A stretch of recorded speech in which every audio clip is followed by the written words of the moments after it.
Hello friends, welcome to our channel अच्छे notes. आज की इस वीडियो में मैं बात करने वाली हूँ फर्टिलाइजेशन के बारे में। इससे पहले हमने गैमेटोजेनेसिस, स्पर्मेटोजेनेसिस एंड ooजेनेसिस के बारे में पढ़ लिया था और इसकी लिंक मैंने डिस्क्रिप्शन बॉक्स में दे दी है, तो वहाँ जाके आप इन तीनों वीडियो को देख सकते हैं।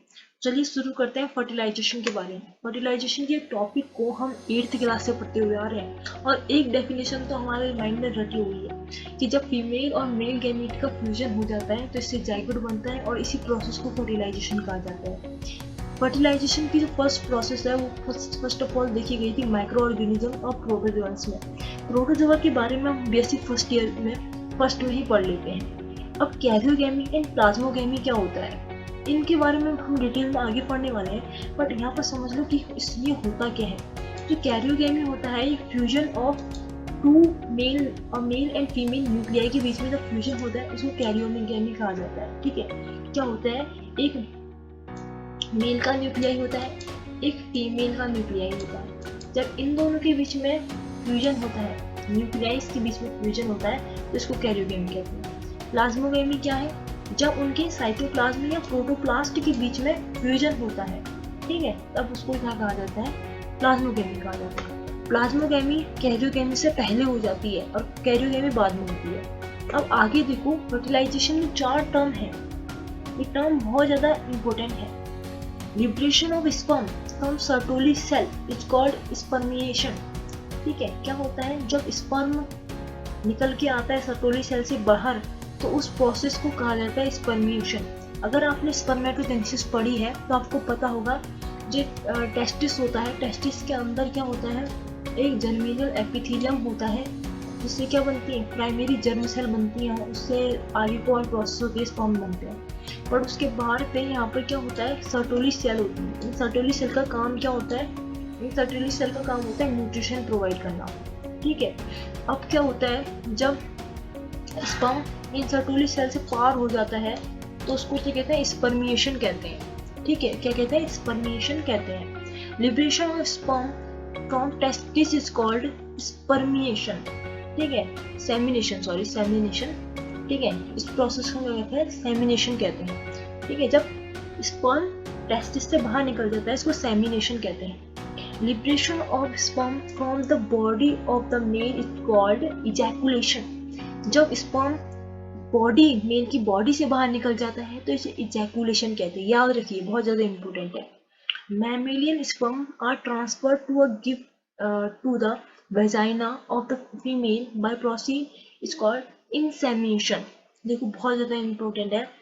इंसेमिनेशन क्या होता है, जब जो स्पर्म है वो कहाँ चली जाता है, ट्रांसफर हो जाता है फीमेल की वेजाइना में। कहाँ से, मेल से फीमेल की वेजाइना में ट्रांसफर होने को इंसेमिनेशन कहते हैं। याद रखो। आगे हम पढ़ते हैं फर्टिलाइजेशन के बारे में। हमें पता है फर्टिलाइजेशन स्पर्म और ओवम के बीच में होता है और फ्यूजन होता है स्पर्म और ओवम के बीच में, इसको फर्टिलाइजेशन कहा जाता है। पर ये होता कहाँ पर, ये होता है एम्पुलरी स्टमक जंक्शन पर। एम्पुलरी स्टमक जंक्शन पर ये होता है। ये एम्पुलरी स्टमक जंक्शन होता कहाँ पर है, फैलोपियन ट्यूब में होता है। आपको दिखाती हूँ।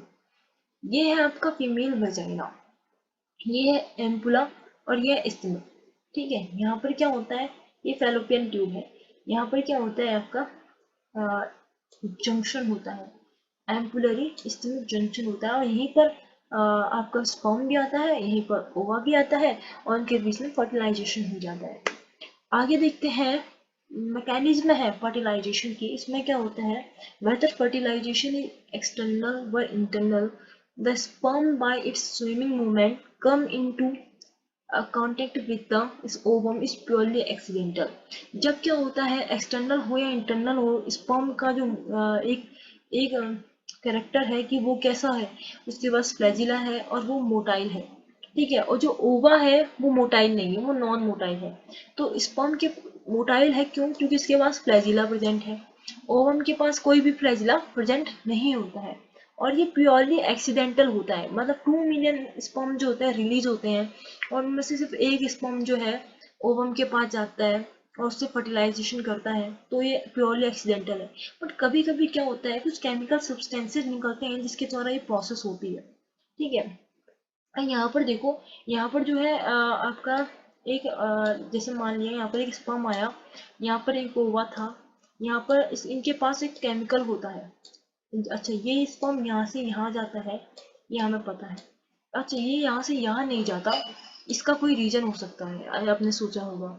इसका एक रीजन होता है, क्योंकि स्पर्म एक केमिकल को प्रोड्यूस करता है जिसको एंटी फर्टिलाइजिंग कहते हैं, और ओवा भी एक केमिकल को प्रोड्यूस करती है जिसको फर्टिलाइजिंग कहते हैं। इसके ये क्या होता है, इसके अट्रैक्ट कर लेता है अपनी तरफ को, इसीलिए जो है स्पर्म इधर ही को जाते हैं। ठीक है, आगे देखो, ये है एग्लूटिनेशन। एग्लूटिनेशन क्या होता है, जो एग होता है इसके पास एक जेली लाइक सब्सटेंस होता है इसके सराउंडिंग में। यहाँ पर आप देखो, इसके पास क्या है, जेली लाइक सब्सटेंसेस है, ये एक जेली लाइक सब्सटेंसेस है। अब इस ये क्या कैरी करे रखता है, ये क्या प्रोड्यूस करता है, ये फर्टिलाइजर को प्रोड्यूस करता है, जैसे मैंने आपको इसके बारे में अभी बताया। और स्पर्म भी केमिकल को प्रोड्यूस करता है जिसको एंटी फर्टिलाइजिंग कहते हैं। ठीक है, additions of sperm to the surface of egg brought about linking of fertilizer molecules with anti-fertilizer molecules। होता क्या है, जो ये फर्टिलाइजर मॉलिक्यूल्स होता है, जो केमिकल है ना, जिनमें मॉलिक्यूल्स होंगे, जो फर्टिलाइजर मॉलिक्यूल्स होता है और एंटी फर्टिलाइजर मॉलिक्यूल्स होता है, इनके बीच में क्या होती है, लिंकिंग हो जाती है, बॉन्डिंग हो जाती है, ये एक बॉन्ड बना देते हैं, जिसके कारण क्या होता है, ये एक दूसरे के सरफेस पे अटैच हो जाते हैं। ठीक है, और स्पर्म अंदर को जाने की कोशिश करता है एग के। ठीक है, और इसी को कहते हैं एग्लूटिनेशन। ठीक है, याद रखिए। आगे देखिए, penetration of sperm. Penetration of sperm क्या है बच्चों, जब स्पर्म जो है ना, वो क्या करने की कोशिश करता है, उस सरफेस से, ओवम के सरफेस से अंदर जाने की कोशिश करता है और एक केमिकल प्रोड्यूस करता है, क्योंकि उसको क्या करना होता है, एग की मेम्ब्रेन को क्या करना होता है, एग की मेम्ब्रेन को डिजोल्व करना होता है, हटाना होता है, ताकि वो उसके अंदर जा पाए। और इसको क्या कहते हैं, स्पर्म लाइसिन कहते हैं, इसको ये कहते हैं स्पर्म लाइसिन कहते हैं। स्पर्म लाइसिन कौन प्रोड्यूस करता है, तो स्पर्म लाइसिन प्रोड्यूस करता है एक्रोसोम। याद होगा आपको, जो स्पर्म होता है उसके हेड पर क्या होता है, एक्रोसोम होता है, ट्रांसफर सेक्शन, और इसी को एक्रोसोम तक रिलीज करता है स्पर्म लाइसिन। एक्रोसोम वैसे बहुत सारे एंजाइम्स को रिलीज करता है, जैसे एक्रोसिन हो गया, जोनालिन हो गया, हाइड्रोलिन, बहुत सारे एंजाइम्स को रिलीज करता है एक्रोसोम। ठीक है, हाँ, अभी क्या होता है, जो ये एक्रोस स्पर्म लाइसिन जो रिलीज होता है, ये एग की मेम्ब्रेन को क्या कर देता है, डिजोल्व कर देता है, और एक क्लियर पाथ बना देता है स्पर्म के एग के अंदर जाने के लिए। ठीक है, यहाँ पर इस डायग्राम में आपको कुछ बताया गया है। इस देखो, ये एक्रोसोम था, ये एक स्पर्म था, इस स्पर्म के पास क्या था, एक्रोसोम था, ये एक्रोसोम। इसने क्या किया, एक स्पर्म लाइसिन हार्मोन को रिलीज, एंजाइम को रिलीज किया, जिससे क्या हुआ, आगे हम पढ़ेंगे इसको। ठीक है, यहाँ पर तक याद रखो, उसने एक एंजाइम को रिलीज किया, आगे हम इससे पढ़ते हैं आगे होता है क्या। यहाँ पे भी वही है, पेनिट्रेशन ऑफ स्पर्म। यहाँ पे होता क्या है, जो मैमेलियन एग होते हैं वो एक लेयर से सराउंडेड होते हैं, जिसको फॉलिकल लेयर कहा जाता है, और इसको जोना रेडिएटा भी कहते हैं। ठीक है, ये क्या, स्पर्म जो होता है ये अलग अलग एंजाइम कैरी करे रखता है, जैसे हाइड्रोनीडेज। ठीक है, हाइड्रोनीडेज एंजाइम को कैरी कर रखता है, और ये क्या करता है, म्यूकोपॉलीसेकेराइड हाइलोरिक एसिड को डिसॉल्व कर देता है। ये कहाँ पाया जाता है, ये फर्टिलाइजर जो हमने पढ़ा था ना, ग्लाइकोप्रोटीन्स और म्यूकोपॉलीसेकेराइड की बनी होती है, वही है, ये फर्टिलाइजर हार्मोन होता है। ठीक है, उसको डिसॉल्व कर देता है। एक्रोसोमल रिएक्शन, ये बहुत ज़्यादा इंपॉर्टेंट है। एक्रोसोमल रिएक्शन ये बहुत ज़्यादा इंपॉर्टेंट है। Under the influence of fertilism, the central transparent portion of acrosome, acrosome के पास एक सेंट्रल ट्रांसपेरेंट पोर्शन होता है। ठीक है, ये क्या होता है, इसमें इन्फ्लुएंस हो जाता है, और ये इलोंगेटेड जो होता है, ये चेंज हो जाता है, और ये बनाता है थिन ट्यूबरकुलर एक्रोसोमल फिलामेंट्स। चलो यहाँ पर आपको बताती हूँ, देखो, ये आपका स्पर्म था, इसके बीच में सेंटर ट्रांसपेरेंट सेक्शन, ये क्या हुआ, डिसॉल्व हो गया, और क्या बनाया इसने, एक एक्रोसोमल फिलामेंट्स बनाए, ये एक्रोसोमल फिलामेंट्स। देखो, ये ट्रांसपेरेंट सेक्शन बदल चुका है एक्रोसोमल फिलामेंट्स में, यही यहाँ पर बताया गया है। ठीक है, it penetrate through a jelly cord and the vitelline membrane of ovum and touch the plasma membrane around the egg cytoplasm. ठीक है, ये कहना क्या जा रहा है, जो एग होता है ना, इसके पास एक जेली लाइक सब्सटेंसेस होता है। ठीक है, ये एग है, इसके पास एक जेली लाइक सब्सटेंसेस है, और इसके पास एक प्लाज्मा मेम्ब्रेन है, इसके पास साइटोप्लाज्म है। ठीक है, इसके पास बहुत सारे लेयर है, विटेलाइन लेयर है। तो ये क्या करता है, ये जो स्पर्म होता है, इसने जो एक्रोसोमल फिलामेंट्स बनाए हैं, ये इसलिए बना है ताकि इन सबको पार करके एग के अंदर जा सके। ठीक है, ओवम के अंदर जा सके, उसके न्यूक्लियस से मिल सके। इसीलिए ये एक जो है हार्मोन को एक फिलामेंट्स बनाता है। ठीक है, एक फिलामेंट्स बनाता है, इसको एक्रोसोमल फिलामेंट्स कहते हैं।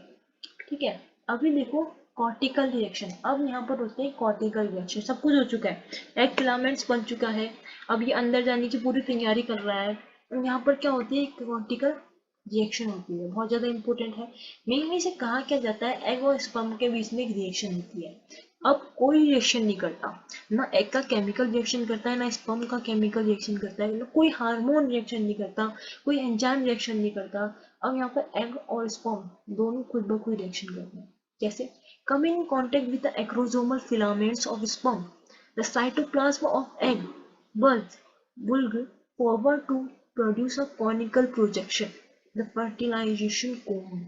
क्या कहना चाह रहा है, जब एग के कांटेक्ट में आ जाता है, एग के साइटोप्लाज्म के कांटेक्ट में आ जाता है एक्रोसोमल फिलामेंट्स, तो ये क्या प्रोड्यूस करता है, कोनिकल प्रोजेक्शन प्रोड्यूस करता है, जिसको फर्टिलाइजिंग कोन कहा जाता है। फर्टिलाइजेशन में ये देखो, ये था साइटोप्लाज्म, ये पूरा का पूरा साइटोप्लाज्म किसका, एग का। ये क्या था, फिलामेंट्स था, किसका, स्पर्म का फिलामेंट्स। ठीक है, ये स्पर्म का फिलामेंट्स था। तो इसने क्या किया, एक फर्टिलाइजेशन कोन बना दिया। क्या बनाई, एक फर्टिलाइजेशन कोन बना दी। अब ये पूरा का पूरा हिस्सा यहाँ चला जाएगा। अब होता क्या है, change according surface of egg cytoplasm, यहाँ पर बहुत सारे चेंजेस आने लग जाते हैं। The change start the point of attachment of sperm and gradually spread all over the surface of egg। क्या होता है, यहाँ पर एग जो है अब पूरा का पूरा साइटोप्लाज्म तक पहुंच चुका है। ठीक है, अब एग को कुछ सॉरी स्पर्म को कुछ करना ही नहीं है, अब स्पर्म पूरा का पूरा साइटोप्लाज्म में पहुंच चुका है, अंदर पहुंच चुका है एग की। अब ये क्या करेगा, अब ये रिएक्शन प्रोड्यूस करेगा, अब ये क्या करेगा, फर्टिलाइजेशन करने लग जाएगा। क्या करने लग जाएगा, जो स्पर्म का न्यूक्लियाई है वो फीमेल के न्यूक्लियस से जाके क्या करने लग जाएगा, रिएक्शन करने लग जाएगा और जाइगोट बनाने लग जाएगा। ठीक है, पर इससे पहले क्या होता है, इससे पहले साइटोप्लाज्म के बीच में रिएक्शन हो जाती है। किसके साइटोप्लाज्म, स्पर्म के साइटोप्लाज्म और एग के साइटोप्लाज्म के बीच में क्या होती है, रिएक्शन होने लग जाती है। ठीक है, ये स्पर्म का साइटोप्लाज्म, ये एग का साइटोप्लाज्म, इनके बीच में रिएक्शन हो गई, तो इसको क्या बोलेंगे, प्लाज्मोगेमी। मैंने कहा था ना आपसे, प्लाज्मोगेमी पहले होता है। अब इसका न्यूक्लियस चले जाएगा यहाँ अंदर, और यहाँ पर पहले से ही प्रेजेंट है एग का न्यूक्लियस। अब इनके बीच में जो है रिएक्शन होती है। ठीक है, कॉर्टिकल रिएक्शन में होता क्या है, this is a type of change are called cortical reaction. और इसमें ये जो चेंज मैंने आपको बताए, कौन कौन से चेंज मैंने आपको बताया, एक फिलामेंट बन जाता है, जिसके द्वारा वो आगे रिएक्शन को प्रोसीड करता है। अब अंदर पहुंच चुका है, साइटोप्लाज्म के बीच में रिएक्शन होने लग जाती है, और ये प्लाज्मोगेमी होता है, और न्यूक्लियस भी अंदर पहुंच चुका है। ये सारे चेंज बताते हैं कॉर्टिकल रिएक्शन हो रही है। After fertilization the two layer of plasmaleema of egg become separated from one another and form the surface of egg as fertilization membrane। अब होता क्या है, जब फर्टिलाइजेशन हो जाती है तो टू लेयर बनती है। ठीक है, क्या बनती है, टू लेयर, किसकी, प्लाज्मा लेमा की दो लेयर बनती है। ठीक है, और इसी को क्या कहा जाता है, अब आगे होता क्या है, ये जो है अब दोनों के दोनों सेपरेट हो जाते हैं। ठीक है, दोनों सेपरेट हो जाती है। अब होता क्या है, जब one and another form of surface egg fertilization membrane, और इसके बीच में एक फर्टिलाइजेशन मेम्ब्रेन बन जाती है। फर्टिलाइजेशन मेम्ब्रेन एक अलग टॉपिक है, उसको हम अलग तरीके से पढ़ेंगे, क्योंकि ये ब्रॉड टॉपिक है, इसको अलग तरीके से पढ़ा जाता है। ठीक है, अब होता क्या है, यहाँ पर कॉर्टिकल गैन्यूल जो होते हैं उसमें स्वेलअप आ जाती, स्वेलिंग हो जाती है, become liquid and liquefied, and liquid is release हो जाता है, लिक्विड जो है रिलीज होने लग जाता है, और into the space between egg cytoplasm and the fertilization membrane, और उसके बीच में क्या लग जाता है, स्पेस अलग जाता है साइटोप्लाज्म फर्टिलाइजेशन मेम्ब्रेन इन सब के बीच में। ठीक है, यहाँ पर देखो अब ये इस स्ट्रक्चर से हम सब कुछ समझेंगे। फर्स्ट है कांटेक्ट, स्पर्म एक्टिव कांटेक्ट में आ गया। ठीक है, सेकेंड है एक्रोसोमल रिएक्शन, एक्रोसोमल रिएक्शन जो बहुत ज्यादा इंपॉर्टेंट है। यहाँ पर स्पर्म जो है, स्पर्म लाइसिन एक हार्मोन को रिलीज कर देता है, ग्लैंड से रिलीज कर देता है, जिसके कारण क्या होता है, जो स्पर्म का जो ट्रांसफर जो एक्रोसोमल सेक्शन है, एक ट्रांसफर सेक्शन ये क्या कर देता है, एक फिलामेंट बना देता है। ये फिलामेंट किस में जरूरी होता है, ये फिलामेंट्स जो एग मेम्ब्रेन की जो लेयर्स होती हैं बाहर से, उनको क्लियर कर देता है, डिजोल्व कर देता है और आगे को रास्ता बना देता है। ठीक है, आगे को क्या बना देता है, रास्ता बना देता है। उसके बाद क्या होता है, साइटोप्लाज्म फ्यूज हो जाता है, जिसको क्या कहते हैं, प्लाज्मोगेमी कहते हैं। एग का साइटोप्लाज्म और स्पर्म का साइटोप्लाज्म, दोनों का साइटोप्लाज्म फ्यूज्ड हो जाता है। यहाँ पर फ्यूज प्लाज्मा मेम्ब्रेन भी लिखा गया है। ठीक है, फ्यूज हो जाता है plasma membrane, sperm plasma membrane यहाँ पर है, यहाँ पर एग का प्लाज्मा मेम्ब्रेन होता है, दोनों फ्यूज हो जाता है, एक ही चीज है। यहाँ पर क्या होता है, फ्यूजन ऑफ प्लाज्मा मेम्ब्रेन हो जाता है, फिफ्थ में entry of sperm nucleus. Sperm का जो न्यूक्लियस है वो कहाँ एंट्री कर जाता है, एग के अंदर एंट्री कर जाता है। उसके बाद क्या होता है, कॉर्टिकल रिएक्शन होती है। कॉर्टिकल रिएक्शन जैसे मैंने आपको बताई, एग और स्पर्म के बीच में जो रिएक्शन होती है उसको क्या कॉर्टिकल रिएक्शन कहते हैं। ठीक है, इस और फर्टिलाइजेशन मेम्ब्रेन इसके बाद यहाँ पर बन जाती है। एक चीज और आपको बताऊं, जब ये एग है, इस एग के बीच में बहुत सारे स्पर्म आ जाते हैं। ठीक है, बहुत सारे स्पर्म आ जाते हैं, 2 मिलियन स्पर्म मिली होता है, आपको पता है ना। यहाँ बहुत सारे स्पर्म आ जाते हैं और इसमें से बालक एक स्पर्म जो होता है वो इसके अंदर चले जाता है, इसके अंदर चले जाता है, और बाकी जितने भी स्पर्म होते हैं उनका क्या होता है, 72 आवर्स में वो क्या हो जाते हैं, सब डीजनरेट हो जाते हैं। ठीक है, सब के सब मर जाते हैं। ऐसा क्यों, क्योंकि उनको ओवा नहीं मिल पाता है, तो 72 घंटे में 72 आवर्स में पूरे के पूरे मर जाते हैं।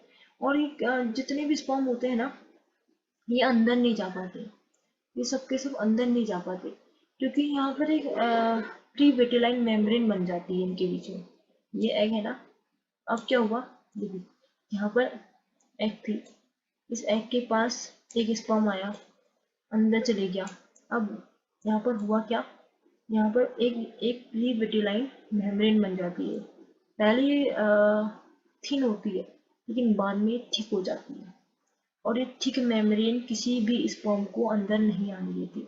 इसीलिए 72 आवर्स तक सारे स्पर्म वेट करते हैं कि हमें भी अंदर आने दो, पर ये नहीं आने देती, और 72 आवर्स बाद ये सारे के सारे स्पर्म दम तोड़ देते हैं, अंदर नहीं जा पाते। ठीक है, क्या आगे हम देखते हैं, ये लास्ट है शायद, behaviour sperm with in the ovum. जब स्पर्म ओवम के अंदर पहुंच जाता है, हमने पढ़ लिया अंदर पहुंच गया है, अब इसका बिहेवियर कैसा होता है, sperm dissolve liberating nucleus, centrosome, mitochondria, ये सब होते हैं स्पर्म के अंदर, ये सब रिएक्शन होती है। The sperm nucleus immediately proceed the unit with the nucleus. ये क्या होता है, यूनाइट हो जाते हैं एक दूसरे के साथ, स्पर्म का न्यूक्लियस और एग का न्यूक्लियस जो है वो फ्यूज करके क्या बना देते हैं, गैमेट बना देते हैं। Fusion of male and female pro nuclei. अब यहाँ पे क्या होता है, प्रो न्यूक्लियाई न्यूक्लियस एक ही चीज है। ठीक है, इसमें कंफ्यूजन नहीं है।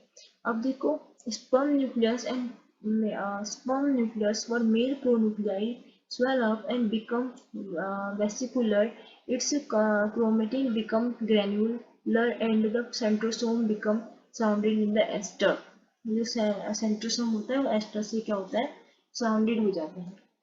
ठीक है, और क्या होता है, जो सेंट्रोसोम होता है वो होता है एस्टर से सराउंडेड हो जाता है, और क्रोमेटिन जो होता है वो ग्रैनुलर हो जाता है। अब यहाँ पर क्या होता है, the female pronuclei nucleus also move the side of fusion. तो फीमेल का जो प्रोन्यूक्लियस होता है वो कहाँ पर चले जाता है, फ्यूजन की तरफ मूव करने लग जाता है। ठीक है, the side is usually present in the centre of cell.